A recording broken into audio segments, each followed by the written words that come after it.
Welcome all to our Combined Land Plan Worm Egg Count webinar. So thank you very much for everyone jumping online. This webinar is going to be recorded and the recording will be sent to those that are unable to make it, as well as a version will be popped online if you need to go back to refer to it.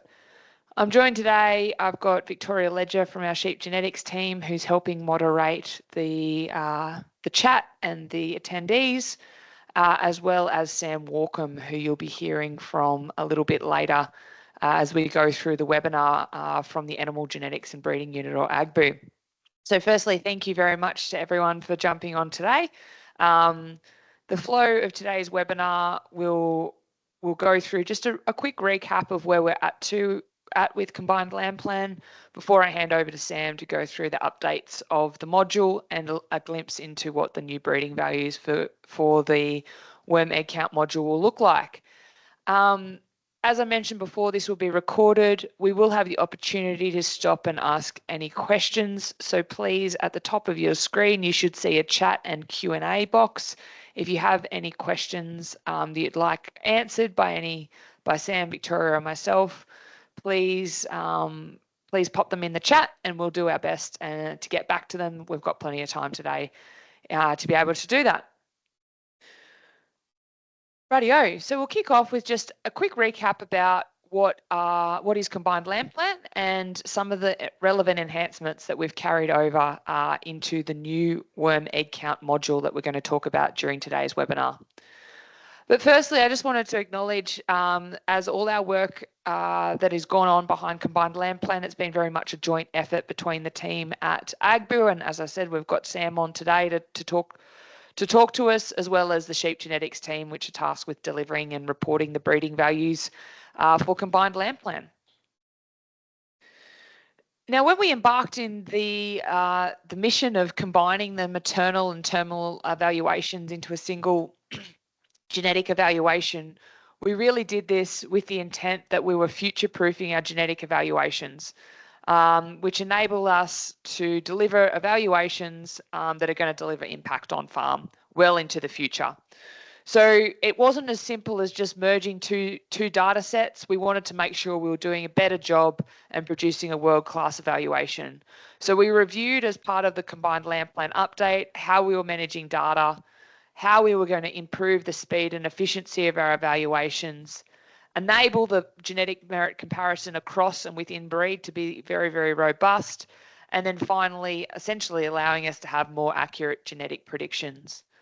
But of course, to get all of these to get there and incorporate all of these things, we do expect changes in the breeding values and also the ranking of some animals.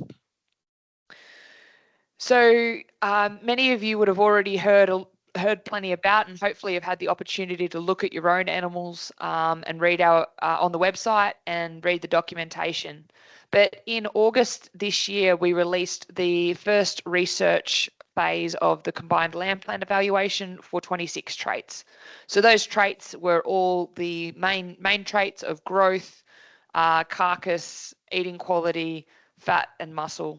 And we said that we were going to release later modules and later stages as we go through the Combined Land Plan process, whilst continuing to run our terminal and maternal evaluations. So we're well on our journey to create the one-stop shop for genetic evaluation for terminal and maternal genetics. And this is just the next step in that journey. We've been aiming to run this evaluation at least once a month, with one of the land plan evaluations. So since we first released the Combined Land Plan evaluation, we've done a few more updates for this evaluation for those traits that I mentioned were first launched. Now, just before I hand over to Sam to go through the enhancements for the WEC evaluation, I wanted to come back and just do a quick review of what did we update when we launched that first module. And the reason I wanted to do that was because all of these things are actually relevant to the worm egg count evaluation as well. So all of these have happened, plus Sam will talk about some specific worm egg count updates that have been made before we release these breeding values.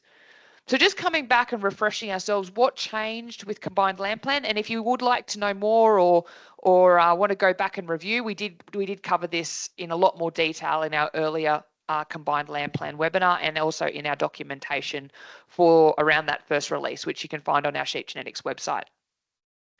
So just coming back, what did we change? And I've got on these next couple of slides what the change was, what impact does that have on the ranking between different animals?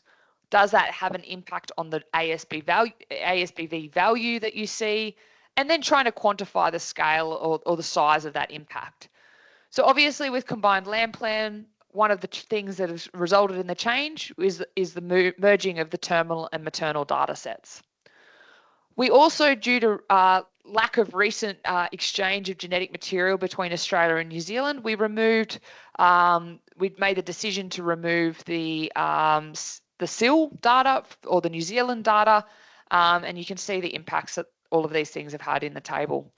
We also removed phenotypes, but not pedigree, on animals born before the year 2000. We removed syndicate pedigree, removed groups of animals that were just in a single animal contemporary group. And this is also relevant for worm egg count. We've removed Hoggett measurements from the evaluation. And this is all around improving speed and efficiency of the runs. There are also a few other changes around the data analysis pipeline, with more of that being pushed back onto the sheep genetics database. Essentially what that means is you get better validation when you're uploading data in real time. We've also improved how we group animals over the lifetime, so we're trying to get more effective data, and that was updated for combined land plan and is also relevant to the worm egg count evaluation. And we've also reviewed the fixed effects on individual traits. So that's the effect of things like birth type, rare type, age of dam. We needed to review and update those as a result of merging the two data sets. Similarly, we also looked at the genetic parameters, and Sam will talk a little bit about some of the things that we've done for the worm egg count. And again, we did that. We had to do that because we're bringing together different data sets of animals, as well as an update to the way we utilise genomic information in the evaluation. So how we use that for things like what we call genetic groups. Remembering our genomic reference population is now also bigger because we've got the genomic reference from the maternal breeds, genomic reference for terminal breeds. So if there's animals, say, in both of those that were measured for worm egg count, our worm egg count genomic reference population, where animals have been genotyped and phenotyped for worm egg count, is now bigger, and we can leverage more relationships from that. So that's relevant for not just the traits we've already seen, but for worm egg count as well. And then finally, how do we look? And we've increased the weighting on that genomic relationship. And again, I've just glanced over all of these things. If you'd like to hear a bit more about these in detail, please go back and check out those earlier webinars or our written material available on our website. So that's just a recap of what updates were made as part of combined land plan. We're going to hand over now to Sam to get into the detail of what that means for the worm egg count evaluation, which is what we're here to talk about today. Just as a reminder, so what Sam will be talking about, we have a land plan run that is cutoff is on this Friday. We will be so the results from the 15th of December land plan run, sorry, not this Friday, I've got my dates wrong. The results from the 15th of December land plan run will include worm egg count for the combined land plan evaluation, as well as an update on those breeding values. This is first part of phase 2, and we're expecting to also have lambing ease available shortly in the new year. And again, we'll be doing a webinar and having a little bit of written material around the updates to the lambing ease analysis in the new year. Just as a reminder, it's really important to re-benchmark against percentile bands, given all the different changes. So that will be the same for WMEG count. When these become available on the Sheep Genetics website, jump in there, look at the updated percentiles for the combined land plan evaluation to get a good gauge of what is the 5 percentile, top 10, top 20, what is the 50th percentile, etc. And for our breeders, we've been encouraging everyone to consider both the combined land plan breeding values for the traits that are available, as well as the existing terminal and maternal evaluations for the upcoming joining and classing season that most people will be entering over the next few months. So really ensuring that these new breeding values, whilst they're in the research stage, should be considered as a really important tool for those decisions that many stud breeders are going to be making over the next couple of months. So that's it from me. Sam, I'm going to hand over to you.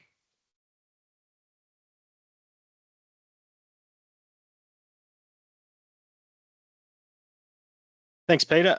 So as discussed, I'm going to give a bit of a summary of what we've done with the WEC module and focus on the questions that are specific to this analysis, because it's a different trait to what we've analysed in the growth traits, and also has a few different little things about it. So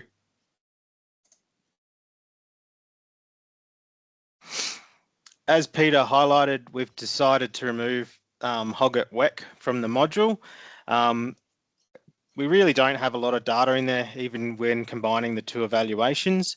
And when we looked at it, we saw that most of that data is because it just missed the yearling stage or is primarily in older drops. And so we don't really see a lot of it coming in the new year. So for that small amount of records, there wasn't much value in maintaining an extra trait in there from a computational point of view. So we do see that most of our data is coming through at that post-weaning stage, as with a lot of traits in the land plan evaluation. So we suspect that this will have very little impact on ability for people to select for WEC, and those breeders who have in the past had Hogget data, SG will be in contact to let you know about it and how we can move forward. So that was a decision pretty agrees with what we were seeing out of the scan data. Yeah. So the second one was a little thing that goes on in the background regarding heterogeneous variance. So this is a bit of a technique statistically to account for the fact that within a WEC challenge, we can get quite a large variation in what's being expressed across the challenges. And it was a technique used to sort of help standardize the level of variation exhibited within a challenge across properties and flocks. As we talked about in phase 1, we decided not to continue with this. And through a series of validation and testing with the WEC module in particular, we found that there was no significant value of continually having this in the evaluation. And so we've been able to remove it.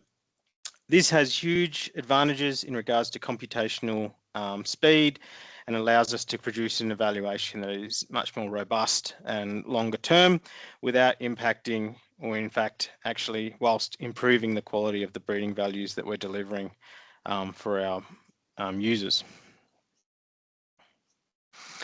The final one, the second to last one, is parameter estimates.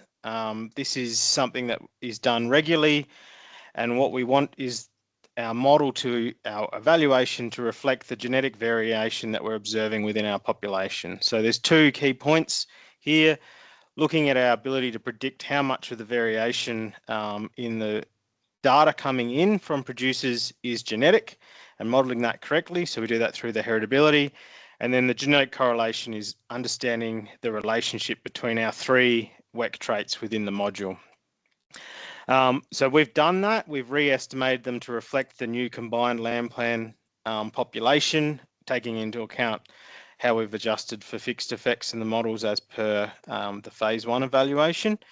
And I guess comforting for producers to understand is that the genetic parameters that we've implemented are reasonably similar to what we've already been using in the maternal and terminal evaluations in LAMBPLAN. So we've made the improvement, but it's not going to have huge impacts on the breeding values itself. Sorry, should know the trait slides a bit better, but that's what we've said there. The other thing is that we're now fitting a maternal effect to our weaning and post-weaning breeding values, and thus accounting for that maternal immune response that exists. So the final one, and probably has a bit more of an effect than the other three, is how we've shifted the genetic group model.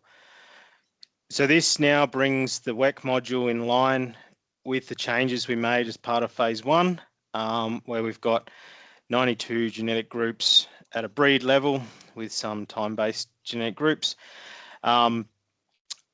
This is a bigger change for WEC than for phase 1 because due to the smaller size of WEC when it was originally developed and the lower recording that we see for WEC, the original genetic group structure that we have in our current LAMBPLAN evaluations was done at a flock level, but now we've got sufficient data, and through the change we're shifting to the breed-based genetic group structure where we do account for that correlation between genetic groups through that meta-founder model. So there's a bit of a shift in how we've accounted for the model here, and we do see improvements from making this decision. So it brings WEC in line with our genetic evaluation for phase 1. So that's a good win there. So if we look at the 4 things, removing the Hoggett data should have limited effect, mainly because we don't have a lot of data out there. We do see some changes by adjusting or removing the need to fit the heterogeneous variants. But again, we've been able to validate that that's an improvement. Genetic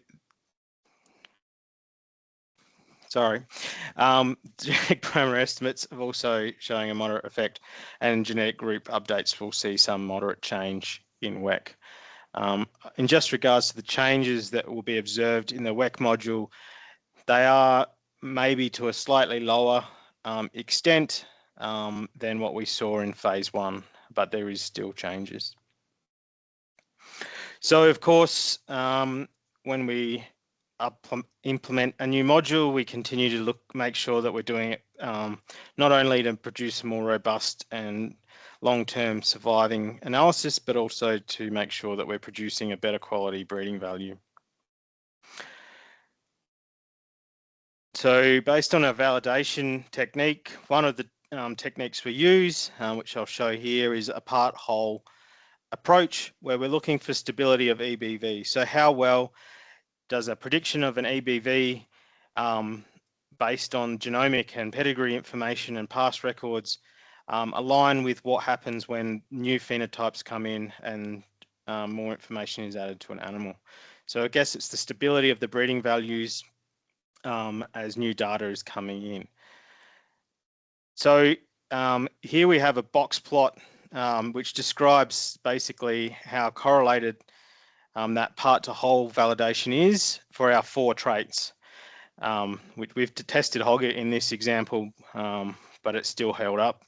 So what we can see is by moving to the combined LAMBPLAN evaluation and implementing the changes that Peter discussed and the 4 changes that are specific to WEC, we've been able to, as a whole across the industry, improve the quality of our breeding values and the ability to predict future performance of animals. So that's quite pleasing and a good positive response.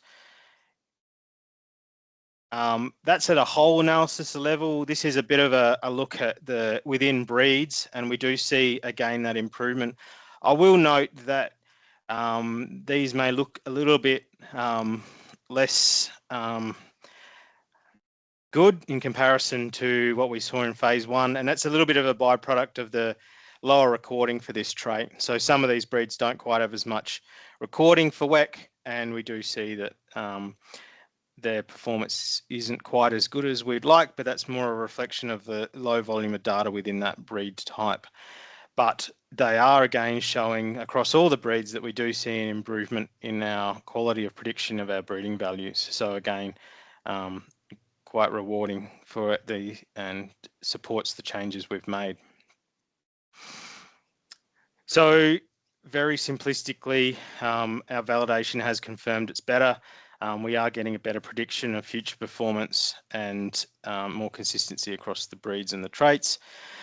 Where we have the lower recording in WEC, in some breeds for WEC, we are not seeing as good a response, but that's mainly just because we don't have the data, and a lot of animals don't have data behind them, so the prediction isn't as strong, which we can all agree with. More data, better prediction. So again, as we showed with phase 1, the changes and incorporating the 2 data sets into a single evaluation is showing better results for our breeding values in comparison to the individual runs.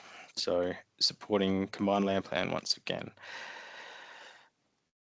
So what people will observe in regards to their breeding values, we do see an improvement in accuracy. So we've split it by a breed code here. Weaning WEC and post-weaning WEC. Weaning WEC is the blue one and PWEC is the orange one, and this is the shift in accuracy of the 2023 drop for terminal animals, so they're in the LAMBPLAN. So this is the improvement in accuracy of their breeding values in comparison to what they are getting out of the terminal evaluation. So we do see a shift, and we see most of our gains, again, as with phase 1, in those composite breeds, which are benefiting the most from combining the 2 data sets. And we've got the same plot, but just for the maternal animals in comparison to the maternal evaluation. And we do see again that increase in accuracy because we have more information behind the breeding values. So again, comforting and shows the value of combining the 2 data sets. So if we look at what that means for the breeding values, if we look at the 2023 drop from the terminal animals, so this is comparing highly accurate size of the 2023 drop, their breeding value for the terminal, in the terminal evaluation on the x-axis versus on the y-axis for the combined evaluation. Please note that the units are pre-transformation, so the scales are comparable, but they're not exactly what you'll see, what you're used to seeing in the evaluation. But what we do see is a reasonably strong relationship between the 2 of them. And whilst there is some re-ranking, we do not see a systematic breed re-ranking or any major shifts where the animals that were showing superiority for worm egg count no longer being the superior animals, but there is some re-ranking as observed. A similar trend is observed for the maternals, maybe a little bit stronger relationship between the 2 of them, but we do see comfortingly that we still would be selecting similar animals across the 2 analyses. We just got more confidence in it through the improved evaluation. So that's where I am. I'm pretty happy with the WEC module, and hopefully it can be of more use to you all. Excellent. Thank you very much, Sam. So just a reminder, if anyone does have any questions for either myself, Victoria, or Sam, to pop them through in the chat. But on the whole, Sam, I think that looks really encouraging. There's been a couple of minor tweaks on top of what I spoke about before, which was, I guess, the updates that we've made as part of Combined LAMBPLAN in general, plus the ones that have been quite relevant for this module. But on the whole, very pleasing and encouraging to see we're getting better predictions and improved accuracy across the board, with a little bit of re-ranking, but nothing major. And probably, would it be fair to say, Sam, the correlations are probably higher than what we saw for most of the other traits in the main LAMBPLAN run? In the animals with data, yes. In the animals with data, and I think that's a really important important point is that the same linkage for anyone that isn't recording WEC at the moment, that it hasn't got a reportable breeding value, won't see one as a result. All of the same flock level linkage thresholds are coming over with the combined land plan evaluation, but this is really relevant to anyone that is recording worm egg count as well. So for those that are recording, it's lining up well, and those that are benefiting the most from this are particularly those that we're getting or gaining more data from the fact that they've got relatives that exist in what is currently the maternal and terminal separate evaluations. So I guess in summary of the main part of today's webinar, the enhancements in terms of the removal of phenotypes prior to the year 2000, which is resulted in the base shift, the changing of the way we weight genomic information, and all of those other points in the tables I went through, they're all aligned with worm egg count. From what Sam's validation shows, we have higher accuracy across all breeds for those traits, and that this continues to be an important pillar in what is our combined land plan updates that we're continuing to roll out. So just to highlight for those that jumped on a little bit later, we will be reporting 3 additional traits: weaning WEC, post-weaning WEC, and yearling WEC, with the results from the 15th of December combined land plan evaluation, which will be a nice little present just around Christmas time. So just a reminder, when we do release that, and you do have questions, make sure or encourage people that you might be talking to that haven't joined today to watch the recorded webinar like today's that will be put online.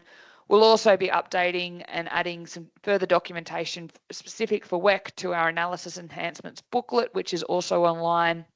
And then really ensure that you take the time when we add worm egg count to have a good look at the percentile bands, just to re-benchmark what that top 5, 10, 20, 50th percentile is in your own mind, and review and have a look at your own animals. And if you do still have questions for myself or the team, we do have the option to either call through to the main line or to book a one-on-one slot with the Sheep Genetics Development Officer. Now, I haven't seen any questions come through in the chat. If anyone does have any after the webinar, please feel free to reach out. Otherwise, I'd like to thank Sam. It's always good to hear straight from the horse's mouth about the development that's gone on and the validation that we go through to ensure that we are delivering a better outcome for producers through the R&D that your team's completing. So thank you very much. And thank you, Marnie and Victoria, from my team for getting organised. And thank you all for your time today.